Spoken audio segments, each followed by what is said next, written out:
மார்கழித் திங்கள் மதி நிறைந்த நன்னாளால் நீராடப் போதுவீர் போதிமினோ நேரிழையீர் சீர்மல்குமாயப்பாடி செல்வச் சிறுமீர்காள் கூர்வேல் கொடுந்தொழிலன் நந்தகோபன் குமரன் ஏராரந்த கண்ணி யசோதை இளம் சிங்கம் கார்மேனிச் செங்கண் கதிர்மதியம்போல் முகத்தான் நாராயணனே நமக்கே பறை தருவான் பாரோர் புகழ పడిందేలోర్ ఎంబావాయ్.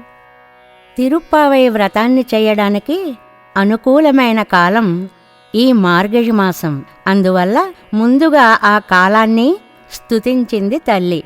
ఈ వ్రతం చేయడానికి తగిన వారెవరో, వ్రతం వల్ల వచ్చే ఫలితం ఏమిటో, సాధనం ఏమిటో ఇందులో అమ్మ చక్కగా వివరించింది. ఆహా, ఇదిగో మార్గశీర్ష మాసం వచ్చేసింది.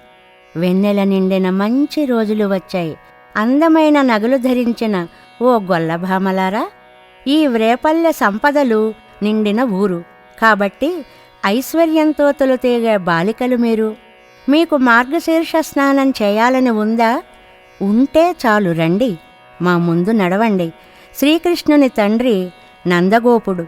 ఆయన వేలాయుధం పట్టుకుని కృష్ణునికి ఏ ఆపద రాకుండా అనుక్షణం కాపాడుతూ ఉంటాడు. మరి తల్లి యశోదమ్మ ఎంత అందమైన కళ్ళు ఆవిడవి. ఆవిడ దగ్గర బాలసింహంలా ఉంటాడట మన కన్నయ్య. నీలమేఘశ్యాముడు శ్రీకృష్ణుడు. ఆయన కళ్ళు ఎర్ర తామరలలా ఉంటాయి. ఇంక ముఖమా సూర్యునిలా ప్రకాశిస్తూ ఉంటుంది, చంద్రునిలా ఆహ్లాదాన్ని కలిగిస్తుంది. ఆయన సాక్షాత్తు శ్రీమన్నారాయణుడు. మనం ఆయనని తప్ప వేరొకరిని ప్రార్థించం కదా. అందువల్ల పర అనే వాద్య విశేషాన్ని అడిగితే ఆయన తప్పకుండా ఇస్తాడు. మీరందరూ వచ్చి ఈ వ్రతంలో చేరితే మనలని చూచి లోకమంతా ఆనందిస్తుంది.